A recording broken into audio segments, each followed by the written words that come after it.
बिस्मिल्लाहिर्रहमानिर्रहीम। अल्लाह ताला के पाक नाम से शुरू जो बड़ा मेहरबान नहायत रहम करने वाला है। अस्सलामु अलैकुम स्टूडेंट्स, मैं हूं आपका teacher Mohammad Asim Nasar, second year ICS computer science के नेक्स्ट लेक्चर के साथ यूनिक ग्रुप ऑफ इंस्टीट्यूशन की तरफ से हाजिर हूँ। उम्मीद है स्टूडेंट आप खैरियत से होंगे और 5 वक्त की नमाज अदा करते होंगे, कुरान पाक पढ़ते होंगे, तर्जमा पढ़ते होंगे और जो भी आपको इल्म हासिल हो रहा है उसको आप अमल भी उस पर करते होंगे। अब आप देखें दोनों में बातें अगर दुनियावी और दीनी की जा रही है। दुनियावी इल्म ये क्या है, ये जो आप लेक्चर्स जो है अभी सुन रहे हैं ये दुनियावी इल्म है ना। इसका मतलब क्या है कि ये लेक्चर्स आप देखते जाएँ और इसकी सॉफ्टवेयर में प्रैक्टिस ना करें तो फिर अमल ही नहीं है। तो आप ये देख लें अमल तो दोनों ही चाहिए ना हमें। अब C लैंग्वेज के जो लेक्चर्स पढ़ रहे हैं इसका अमल करना है कि नहीं करना, यानी सॉफ्टवेयर में आप इसको अप्लाई करेंगे तो फिर ही फ़ायदा होगा ना। अब ये दुनियावी इल्म जो है इसमें भी अमल ज़रूरी है और जो दीनी इल्म जो है जिसका तो हमें आगे भी फ़ायदा होना है ना, तो इल्म हासिल कर रहे हैं दीनी और उस पर अमल भी करें। देखिए दोनों ही बातें आ गई ना।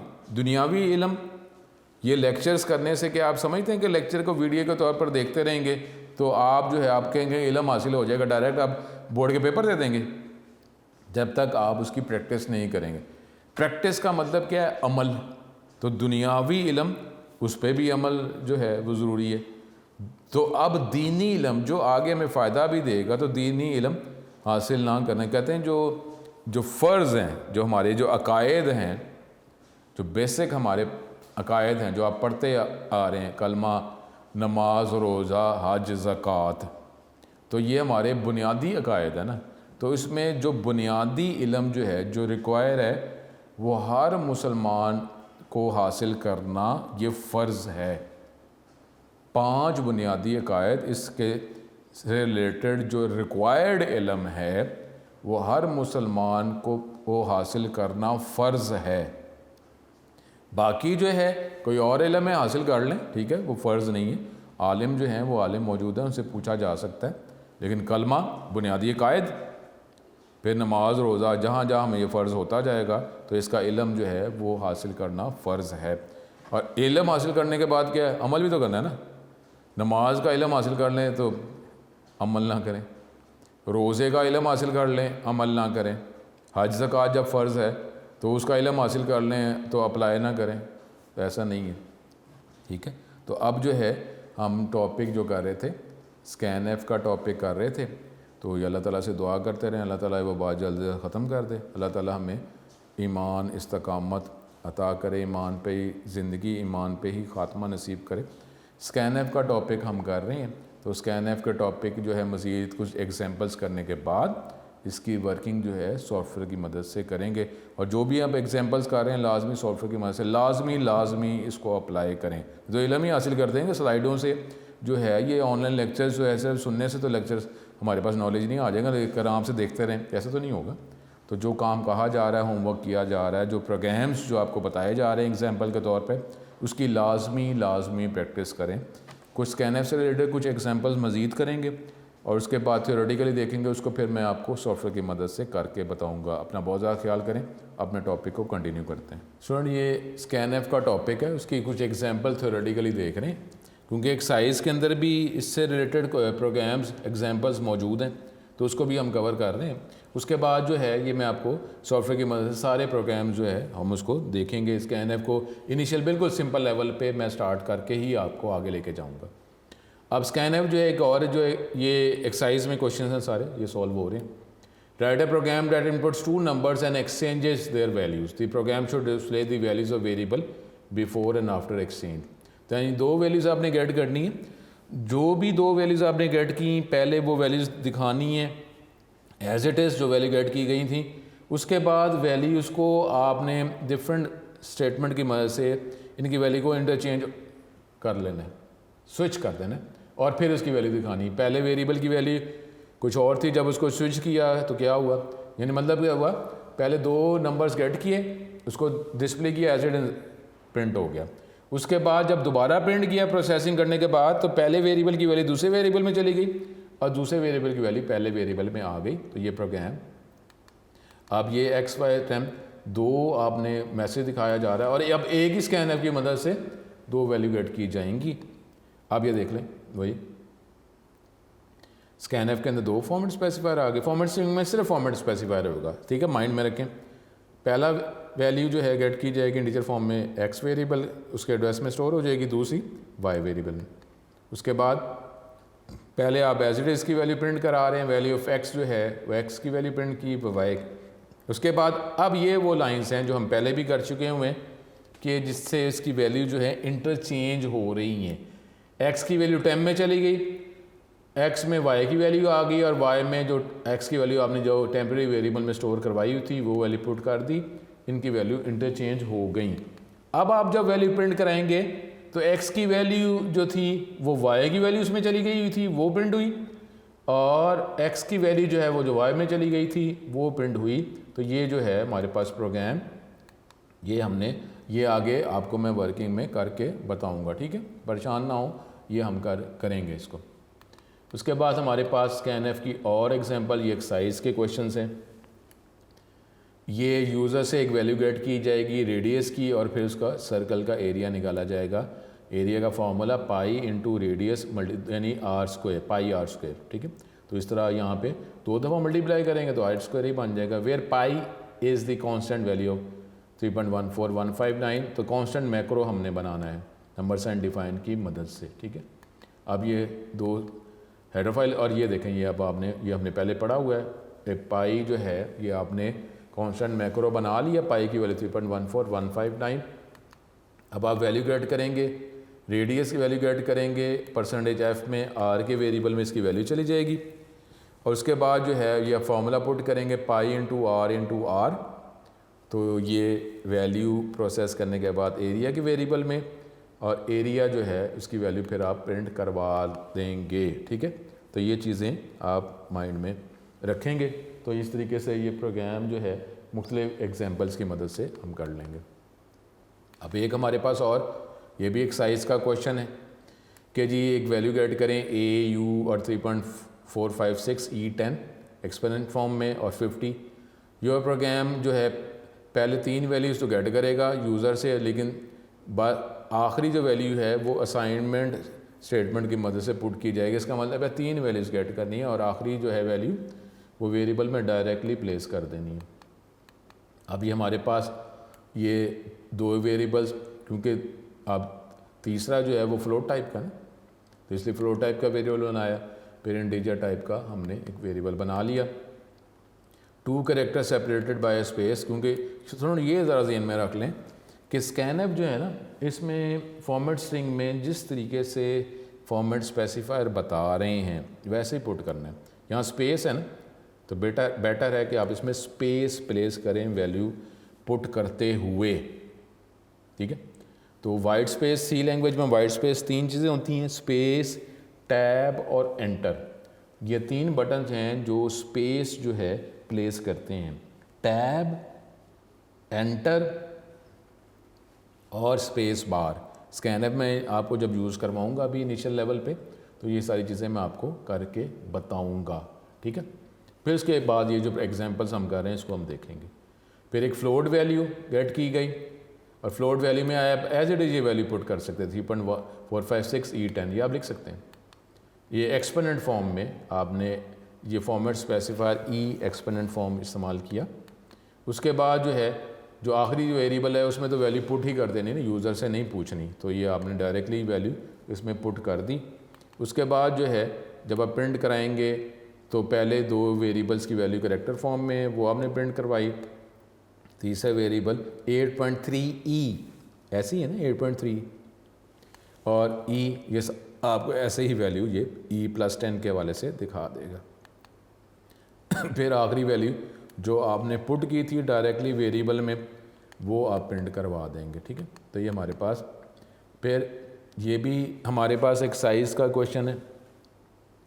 ए program that takes a positive number with a fractional part and outs it to 2 decimal places. एक पॉजिटिव नंबर फ्रैक्शन पार्ट में गेट करे और 2 प्लेसेस में आंसर दिखाए। जैसे अगर आप 25.4851 अगर पुट कर रहे हैं तो ये 2 प्लेसेस में आंसर दिखाए, और क्योंकि राउंडिंग अगर होती है तो ज़ाहिर हो जाएगी, क्योंकि थर्ड डिजिट जो है 5 या 5 से ज़्यादा है तो 2 प्लेसेस में आंसर देगा तो 25.49 ये प्रिंट कर देगा।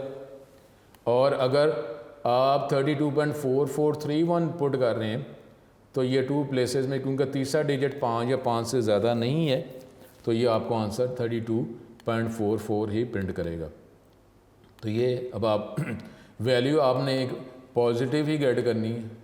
स्कैनएफ की मदद से एक ही वैल्यू को गेट किया जाएगा। ये आप गेट करते हैं, enter a positive floating point number, ये आप गेट करेंगे। परसेंटेज एफ में आप कर रहे हैं क्योंकि डेसिमल पॉइंट भी आना है। उसके बाद आपने सिंपल 0.2f, क्योंकि 2 डेसिमल प्लेसेस वो बात कर रहा है ना, 0.2f लिख दें बस। और वैल्यू को जब प्रिंट करेंगे तो ये 2 डेसिमल प्लेसेस में आपको आंसर जो है वो दिखा देगा। ठीक है, ये हमारे पास ये। अब ये आगे तो हमारे पास कर शॉर्ट क्वेश्चंस हैं, आउटपुट वाले क्वेश्चंस हैं, लेकिन अभी जो है पहले हम इसको ये सॉफ्टवेयर की मदद से इसको हम करते हैं। ठीक है, सॉफ्टवेयर की मदद से हम इसको करते हैं, तो आप इसको अब मेरे साथ साथ रहें। तो अब जो है ये हम करते हैं इसको सॉफ्टवेयर की मदद से। अब ये हमारे पास ये प्रोग्राम जो अब हमने जो लिखे हुए थे, जो एग्जांपल्स के तौर पर अपने वर्किंग की थी, अब इसको अप्लाई करते हैं कि अगर हम ये इसको सॉफ्टवेयर में अप्लाई करते हैं तो कैसे किया जाएगा। सबसे पहले जो है वो अगर हम यूज़ करते हैं स्कैनएफ को, ठीक है, तो स्कैनएफ को मैं इनिशियल लेवल पे आपको दिखाता हूँ। ये तो खैर प्रोग्राम है, लेकिन मैं इसको ना पहले आपको डायरेक्टली पहले करके बताता हूँ। ये तो एक प्रोग्राम है ना जो पहला प्रोग्राम किया था। अब आपको बिल्कुल मैं सिंपल फॉर्म में पहले हम देखते हैं। इसको प्रोग्राम को हम बाद में कंप्लीट कर लेंगे। मैं पहले आपको सिंपल बताने लगा हूँ। ये सिर्फ इसको मैं चेंज कर रहा हूँ, बाद में मैं कर लूँगा इसको सही। ये जो है प्रोग्राम हमने इसको, और स्टूडेंट ने कहा था कि सर ये जो आप डबल कोड जो होता है इसको हाईलाइट कर दिया करें ताकि हमें फिर प्रॉपर नज़र आया था। स्टूडेंट की बात वैलिड थी। ठीक है, अब ये किलोमीटर हम इसको कर लेते हैं। इसको मैं चेंज करता हूँ थोड़ा सा, मैं आपको दिखाता हूँ। किलोमीटर इज़ इक्वल टू %, और ये मैं अभी ख़त्म सिर्फ बिल्कुल अभी सिंपल लेके जा रहा हूँ ताकि मैं आपको पहले स्कैनएफ तो देख लेना होता क्या है। इसको हम सिर्फ मैं इसको बाद में ख़त्म कर लेता हूँ। सिंपल मैं आपको बता रहा हूँ कि इस तरह अगर हम प्रिंट करते हैं तो कैसे होगा। ये सिंपल फॉर्म में, और स्टूडेंट ने कहा था कि ये इसको दिखा दिया करें। ठीक है, बिल्कुल सही है। अब जब इस तरह मैं इसको हाईलाइट कर देता हूँ ना इस तरह, तो ये देखें आपको थोड़ा सा प्रोमिनेंट हो जाता है। ये प्रोग्राम जो है ये थोड़ा सा आपसे प्रोमिनेंट हो जाता है ताकि देखने में आपको आसानी हो जाती है। ठीक है, अब ये मैंने सिर्फ हाईलाइट किया ताकि आपको नज़र आ जाए। अब ये प्रोग्राम जो है अभी फ़िलहाल मैंने पता क्या किया कि एक वैल्यू किलोमीटर की गेट की जा रही है और उसको बस प्रिंट करवाया जा रहा है। ठीक है, वैसे तो ये है ना कि इसको मीटर में हमने कन्वर्ट करना है, लेकिन पहले मैं आपको इसको समझा तो दूँ ना, बता तो दूँ। तो अब ये वैल्यू हम किलोमीटर की वैल्यू एक गेट करेंगे और उसको हम बस प्रिंट करेंगे। ठीक है, ये प्रोग्राम इनिशियल लेवल पे। फिर स्कैनएफ को मैं थोड़ी सी वर्किंग आपको बताता हूँ, फिर अपने प्रोग्राम्स की तरफ हम जाएंगे। अब ये आपको नज़र भी आ रहा होगा प्रॉपर। अब इस प्रोग्राम को जब हम चलाते हैं, ये प्रोग्राम को चलाए देखें। अब ये वैल्यू आपसे गेट की जा रही है। ठीक है, वैल्यू गेट की जा रही है। स्कैनएफ का फंक्शन ऑपरेट किया जा रहा है 67.87। चलो जी 67.7 ये हमने लिखा। तो अब ये देखें ये आपको ये प्रिंट कर रहा है। अब जो भी वैल्यू देखें, ये मैं प्रोग्राम दोबारा भी इनिशियल चलाता हूँ। दोबारा आपने प्रोग्राम चलाया, प्रोग्राम चलाकर मैंने कोई और वैल्यू अगर मैंने लिख दी 8.5, तो वो जो वैल्यू हम एंटर कर रहे हैं वही वैल्यू जो है वो वेरिएबल में स्टोर की जा रही है और उसके बाद उसको प्रिंट किया जा रहा है। यानी जो वैल्यू गेट कर रहे हैं वही वैल्यू वेरिएबल में स्टोर हो रही है और फिर उसको दिखाया जा रहा है। ठीक है, अब यहाँ पे हम बात क्या कर रहे थे कि स्कैनएफ के अंदर एड्रेस ऑपरेटर इस्तेमाल किया जाता है। अब ये एड्रेस ऑपरेटर जो है मैं डिलीट करने लगा। अब एड्रेस ऑपरेटर डिलीट कर दिया। ठीक है, अब ये हमारे पास ये लॉजिकल एरर है। सी लैंग्वेज आपको कोई एरर शो नहीं करेगी।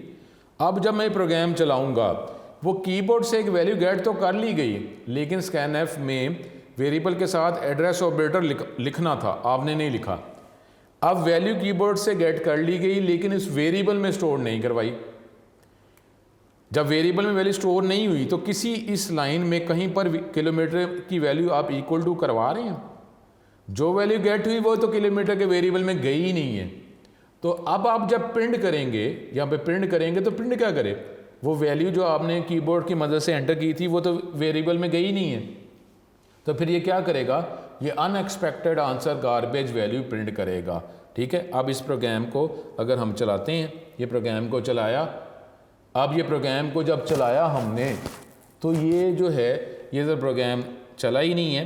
तो अब जब हम जाकर विंडो में यूज़र स्क्रीन में जाते हैं तो ये देख लें, वो आपको एरर दे रहा है कि जी floating point format not link abnormal program termination, कि ये जो है प्रोग्राम उसने टर्मिनेट कर दिया कि आप जो है बजाय इसके कि वो वेरिएबल वैल्यू गेट करता, वो इसने इसको ख़त्म ही कर दिया है। ठीक है, वो इसके वैल्यू ही उसने ख़त्म कर दी है।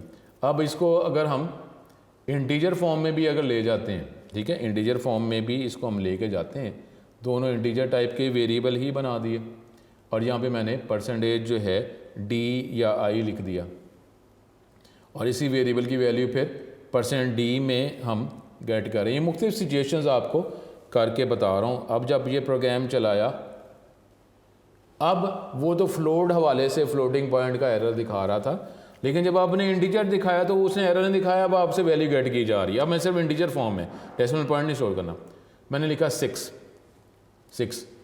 लेकिन उसने ये वैल्यू, मैंने तो वैल्यू 6 लिखी है, लेकिन जब इस वेरिएबल को प्रिंट किया गया तो उसने तो ये कुछ और वैल्यू -28771 जो है ये प्रिंट कर दिया। तो इसका मतलब क्या हुआ कि जो वैल्यू आपने प्रोवाइड की है वो किलोमीटर्स के वेरिएबल में वो वैल्यू स्टोर नहीं की गई, और वो जब आपने इसको प्रिंट करवाया, जब आपने उस वेरिएबल को प्रिंट करवाया तो किलोमीटर्स के वेरिएबल में तो वैल्यू गई नहीं है। तो अब जो है उसने कोई अनएक्सपेक्टेड गार्बेज वैल्यू जो उसके अंदर पहले से पड़ी हुई थी वो दिखा दी उसने। ठीक है, तो ये जो है ये मुख्तलिफ सिचुएशंस में करके बता रहा हूँ। ये वैसे ही आपको सिर्फ प्रैक्टिस के तौर पे, ताकि मुख्तलिफ सिचुएशन है, मैंने यहाँ पे 56 रख दिया। वो ठीक है, वेरिएबल बनाया, उसमें वैल्यू स्टोर कर दी 56 और फिर वैल्यू गेट की जा रही है। ठीक है, ये आपको डिफरेंट मैं चीज़ें बता रहा हूँ, करके बता रहा हूँ। किलोमीटर्स के वेरिएबल में 56 स्टोर किया, फिर वैल्यू गेट की जा रही है किलोमीटर्स में स्टोर करने को, लेकिन एड्रेस ऑपरेटर इस्तेमाल नहीं कर रहे। तो अब ये क्या करेगा प्रोग्राम, मुख्तलिफ सिचुएशन। अब आपने ये 6 लिखा, तो अब ये देख लें, समझ आ रही बात कि वैल्यू तो मैंने 6 एंटर की है और 6 जो वैल्यू है वो किलोमीटर्स के वेरिएबल में जानी चाहिए, लेकिन अब क्या, क्योंकि आपने उसको इनिशियलाइज कर दिया हुआ था तो उसने वो वाली पिक कर ली है, गार्बेज वैल्यू नहीं आई। ठीक है, तो उसने वो प्रिंट कर दिया। मैंने तो 6 एंटर किया था, मुझे तो 6 प्रिंट होना चाहिए था। ठीक है, अब इसको मैं प्रॉपर अगर कर देता हूँ, एड्रेस ऑपरेटर इस्तेमाल कर देता हूँ, ऊपर अगर वैल्यू लिखी भी हुई है तो वो वैल्यू तो चेंज हो जाएगी ना। अब जो प्रोग्राम अगर मैं चला रहा हूँ और 56 आपने वैल्यू इनिशियलाइज किया हुआ है, लेकिन जब 6 करूँगा अब वो वैल्यू चेंज हो जाएगी ना। 56 आपने बेशक स्टोर करवाया हुआ है, लेकिन 6 वैल्यू आपने एंटर की तो वो 6 वैल्यू जो है वो उस वेरिएबल में स्टोर कर दी गई और वो उसको प्रिंट करवा दिया गया। ठीक है, अच्छा, अब एक ही स्कैनएफ की मदद से अगर वैल्यू गेट करवानी है तो वो तो आगे एग्जांपल्स भी हैं, उसकी मदद से हम कर लेंगे। तो ये हमारे पास जो है, आप ये स्कैनएफ कैसे यूज़ करते हैं ये मैंने आपको बताया। अगर एड्रेस ऑपरेटर इस्तेमाल नहीं करते तो फिर क्या प्रॉब्लम आता है, तो ये हमने देखा। अब अपने जो एग्जांपल जो हम कर रहे थे उसकी तरफ चलते हैं और फिर मज़ीद एग्जांपल्स की तरफ हम वर्किंग करेंगे।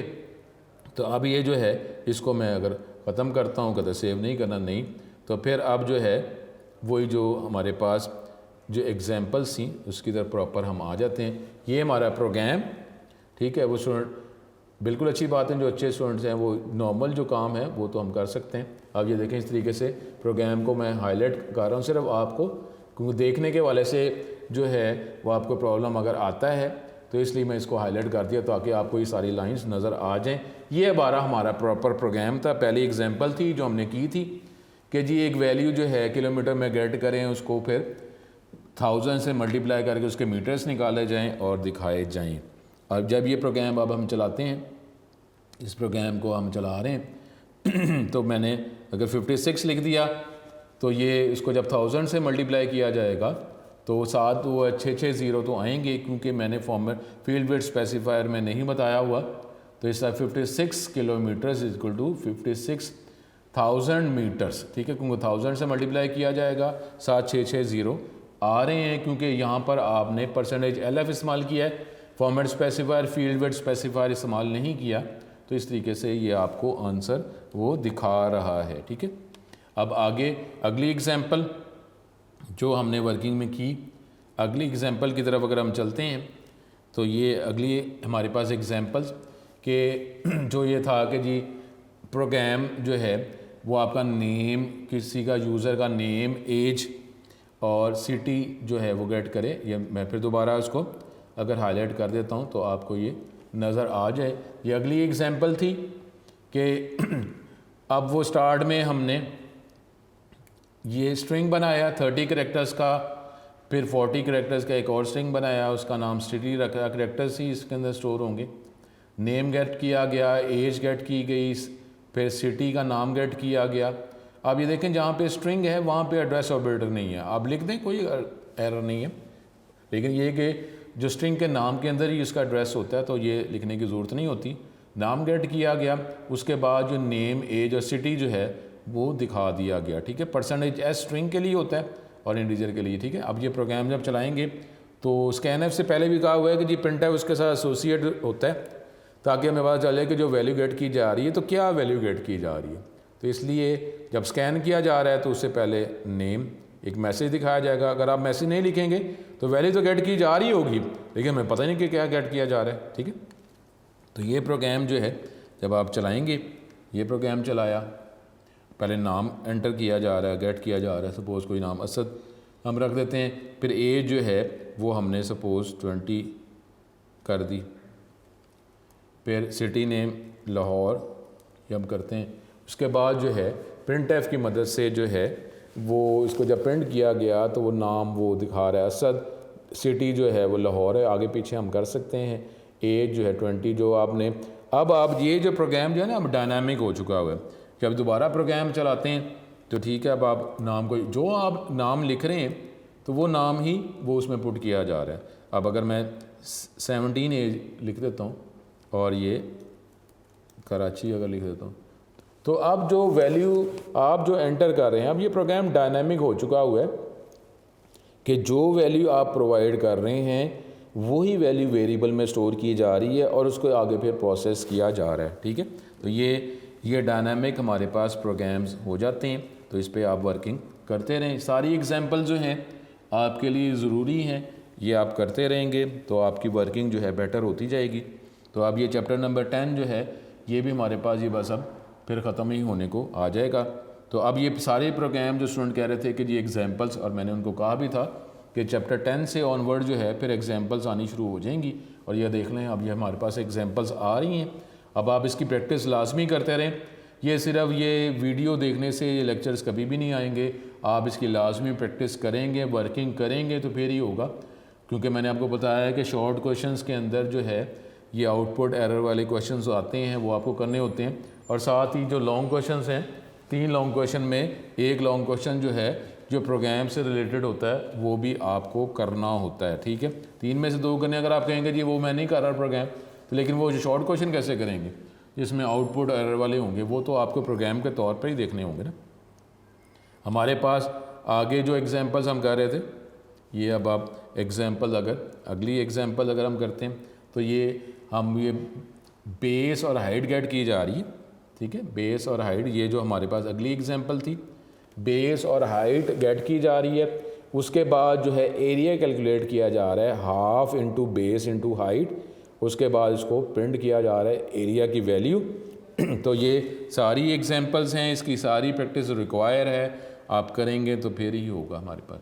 बेस की वैल्यू आपने कोई भी लिख दी, इसकी वैल्यू लिख दी, और इसको जब मल्टीप्लाई करेंगे half into base into height, तो ये अब क्योंकि हमने इसको 2 डेसिमल प्लेसेस में देखने को कहा है तो 2 डेसिमल प्लेसेस में ही आंसर वो दिखा रहा है।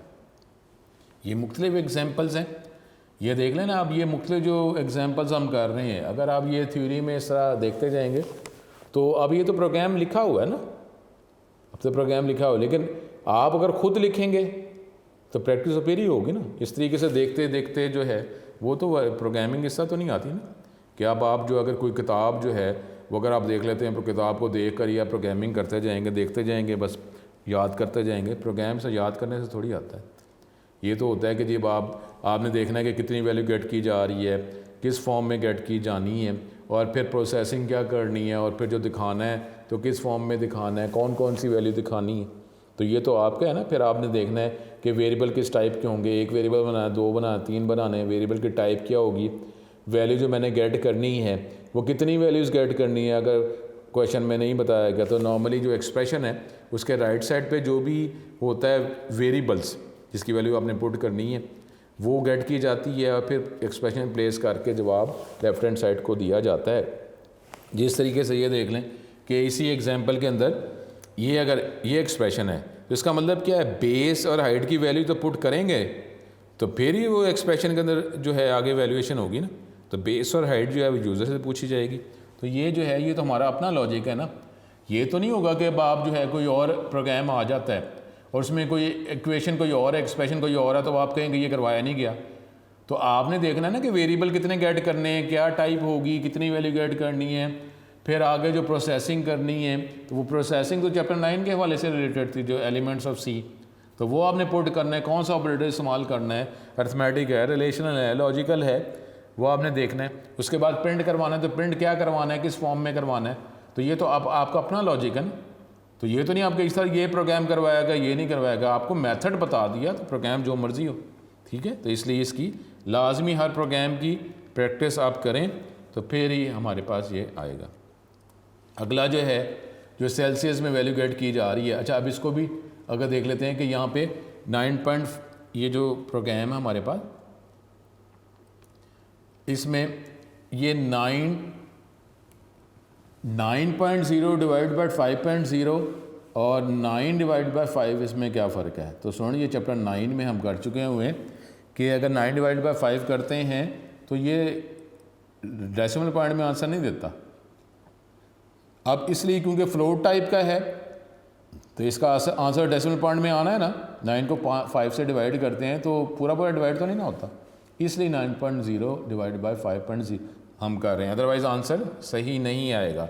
इक्वेशन के अंदर, क्वेश्चन के अंदर 9 डिवाइड बाई 5 लिखा हुआ है, लेकिन जब आप सी लैंग्वेज में इसको पुट करेंगे तो फिर आपको 9.0 डिवाइड बाई 5.0 करना है, क्योंकि ये तो सी लैंग्वेज का एनवायरनमेंट है ना कि वो इंटीजर डिवीजन करता है और डेसिमल पॉइंट में आंसर नहीं देता। तो ये तो आपने खुद करना है, ठीक है।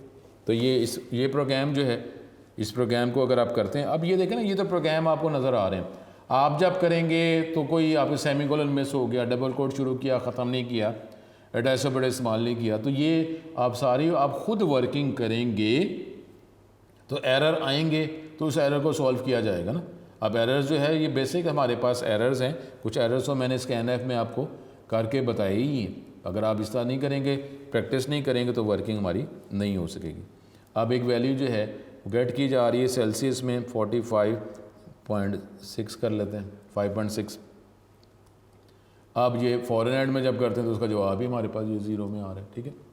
अब आप इसको वैल्यू अगर आप और कर देते हैं सेल्सियस में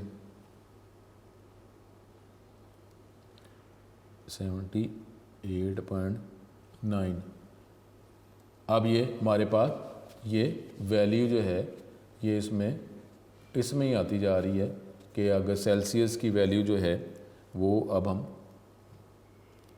2.3 ये हमारे पास इसमें ही आंसर आता जा रहा है कि हम टेम्परेचर जो है वो हम गेट कर रहे हैं इसमें सेल्सियस में, और सेल्सियस की वैल्यू जो है वो हम ज़्यादा प्रोवाइड करते हैं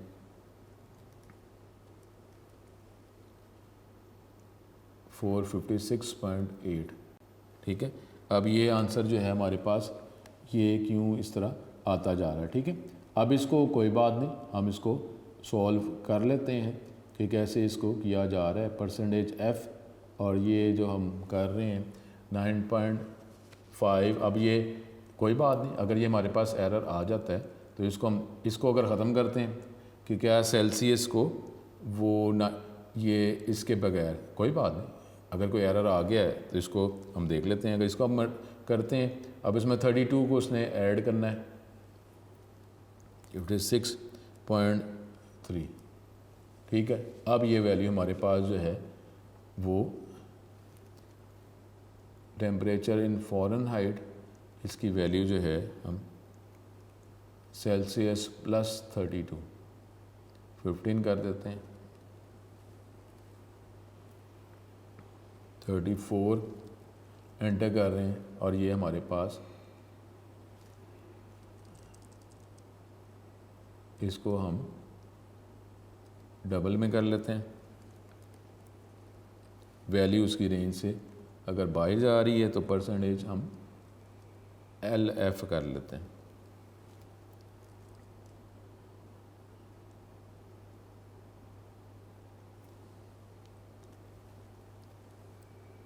ये अगर हम यूज़ कर रहे हैं 34 तो हमारे पास ये आंसर अभी भी ये उसमें LT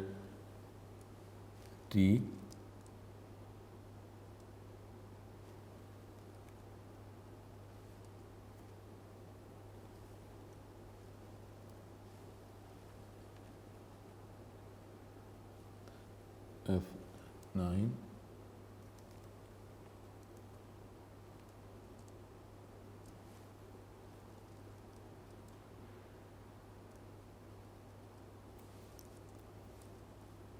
एरिया हमने ये बना रहे हैं और एरिया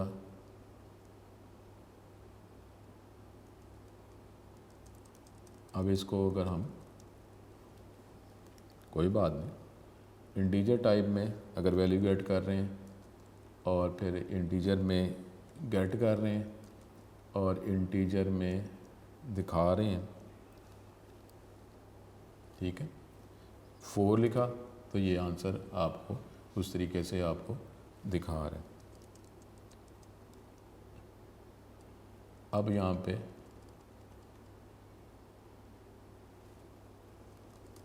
फ्लोट करते हैं, फ्लोट वैल्यू दिखाई जा रही है और यहाँ पे F करते हैं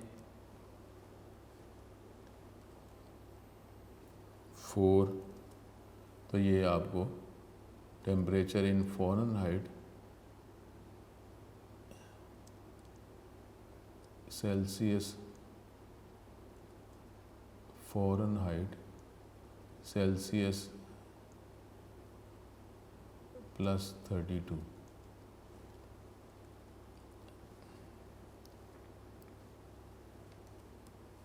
4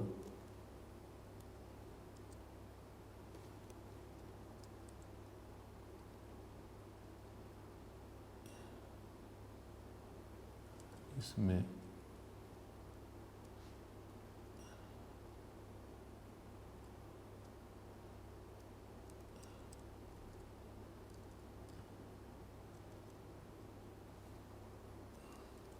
सेल्सियस की वैल्यू अगर हम प्रिंट करेंगे वो प्रॉपर हमें नज़र आ रही कि नहीं आ रही। 4 लिखा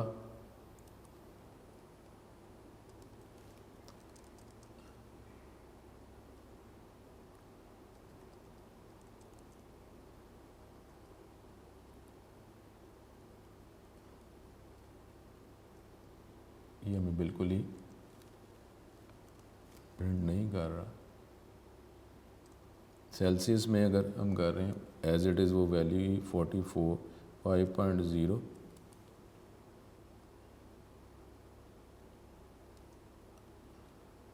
ठीक है। उसके बाद हम अपने प्रोग्राम को फ़ॉरेन की वैल्यू जो है उसमें हम सेल्सियस की वैल्यू पुट कर रहे हैं और उसके बाद ये इसी को प्रिंट कर रहे हैं हम। FAREN 45.6, तो ये हमें प्रिंट कर रहा है। उसके बाद हम +32 कर रहे थे, 45.6। अब देख लें कि वो ऐसा कोई हमारे पास वो 5.0 डिवाइडेड बाय 9.0 मल्टीप्लाई, अब कंट्रोल F9 और जो 45.6 कर रहे हैं, तो अब ये देख लें कि ये आंसर जो है हमारे पास प्रॉपर वो आता जा रहा है। और इसके बाद हमने जो प्रोग्राम जो था इनिशियल लेवल पे, वो हमने वो जो दोबारा इस एग्जांपल को हम स्टार्ट ओपन कर लेते हैं, फ्लोट टाइप का कर रहे हैं तो वो वर्किंग कर रहा है। और ये स्कैनएफ के वाले से स्कैनर ये हमारे पास ये था, ये देख लें बिल्कुल वही प्रोग्राम था और उसमें उसको प्रॉब्लम यानी कि इस वजह से आ रहा था 45.6 और ये आंसर जो है वो आंसर क्योंकि इस रेंज से बढ़ रहा था, इस वजह से ये आंसर अब ये देख लें ये प्रॉपरली आंसर आपको नज़र आ गया। वैल्यू ही हमारी क्योंकि बढ़ रही थी, रेंज से बाहर जा रही थी, इस वजह से वो पूरा नहीं आ रहा था। वैल्यू छोटी करेंगे तो हमारे पास ये आ जाएगा। ठीक है, ये हमारे पास ये एग्जांपल आ गई। इस तरीके से आप वर्किंग करते रहेंगे तो ख़त्म हो जाएगा। 5.6 कर रहे हैं तो ये देखें वैल्यू उसकी रेंज से बाहर जा रही है, वैल्यू जो है ना वह वैल्यू वो मिनिमम वैल्यू से कम हो रही है ना, इस वजह से ये एरर आ रहा था। अगर अब वैल्यू उसकी रेंज के अंदर अंदर आ रही है तो ये देखें ये फिर उसने 45.7, तो ये सिर्फ हमारे पास रेंज का मसला है 45.9।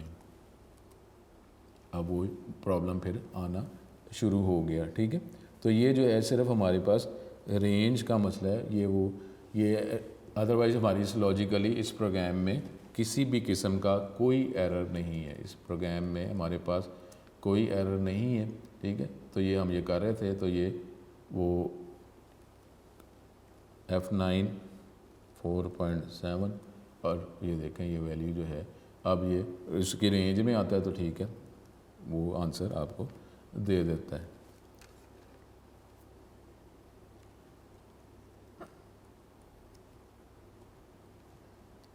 दोबारा इसको हम करते हैं,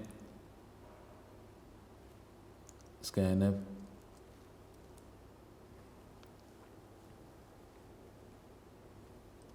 3.4, तो ये ऑल्ट F5, ये आंसर हमें कंट्रोल F9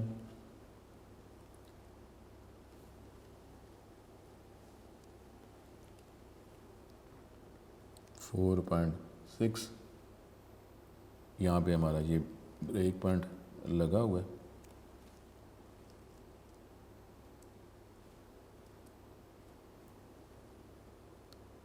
F9 अब इसको जब चलाएंगे 4.6, ये हमारे पास ये आंसर इस तरह प्रॉपर आता जाएगा। उसके बाद ये अभी ये एग्ज़ाम्पल जो है आखिरी हम देख लें इसकी एग्ज़ाम्पल।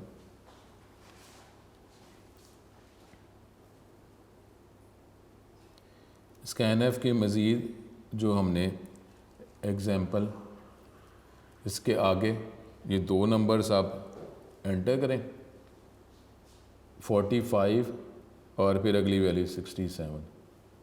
ठीक है, ऑल्ट F5 W और ये यूज़र स्क्रीन में वैल्यू जो है वो इंटरचेंज होगी। 45 और 65 एंटर किया, पहले उसने 45 65 की वैल्यू पुट की, उसके बाद जो है ये फिर हमारे पास ये ब्रेक पॉइंट जो है लग गया हुआ है।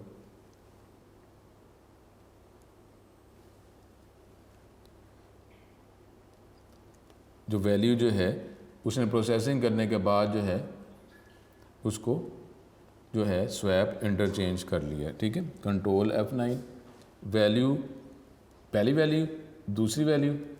अब ये देखें, पहले x की वैल्यू 45 उसने प्रिंट किया, 67 y की, और उसके बाद जब हमने उसको इंटरचेंज किया तो उसकी x की वैल्यू y में चली गई और y की वैल्यू x में आ गई। आगे जो हमारे पास एग्जांपल्स और हैं, ये आप स्टूडेंट बस प्रैक्टिस की बात है, आपने वो करनी है। आप ये तो आप पे अब डिपेंड कर रहा है। ये करेंगे जो आखिरी कि जी 2 वैल्यूज़ गेट करें और वो फ्लोट टाइप में आपको दिखा रहा है, इसकी एग्जांपल्स आप करें। ये डिफरेंट एग्जांपल्स हैं, ये तो अब आपकी वर्किंग पे ही है कि आप वर्किंग इसकी करते जाएंगे तो ये होता जाएगा।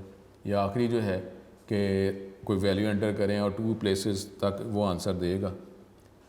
तो ये अगर आप जो प्रोग्राम चला रहे हैं 45.678, ये जब आप करेंगे तो ये हमारे पास जो है वो राउंडिंग करके उसने 2 डेसिमल प्लेसेस में आपको आंसर दिया। 678 है तो ये 68 जो है उसने आंसर दे दिया, ठीक है। तो ये स्टूडेंट आज तक ये हमारा ये प्रोग्राम जो है ये लेक्चर इस पे ख़त्म होता है। ये काफ़ी ज़्यादा एग्जांपल्स हैं, मेरे हाल ये 8 एग्जांपल्स हैं। तो आप 8 एग्जांपल इंडिविजुअली ये आप इसको सारी इसकी वर्किंग करें। ये वर्किंग करेंगे, ख़ुद प्रैक्टिस करेंगे तो फिर ये प्रोग्राम्स आएंगे। इस तरीके से जो है सिर्फ वो स्लाइडों से देखकर नहीं हो सकता, ठीक है। इसको आप खुद प्रैक्टिस करें, हर प्रोग्राम लिखें और इसको देखें, वर्किंग करें। कोई ऐसा प्रॉब्लम नहीं है, ये करते जाएंगे, प्रैक्टिस करते जाएंगे तो ये आपको ये सारे लेक्चर कंप्लीट हो जाएंगे। अगले लेक्चर में हमारे पास जो है वो एक ही टॉपिक रह गया, वो हम उसको कवर करेंगे तो चैप्टर 10 हमारा कंप्लीट हो जाएगा। अब वर्किंग, अब आपकी इन्वॉल्वमेंट ज़्यादा है तो प्रैक्टिस करते रहें, अल्लाह करम करें। आपसे नेक्स्ट लेक्चर में दोबारा मुलाकात होगी। अस्सलाम वालेकुम।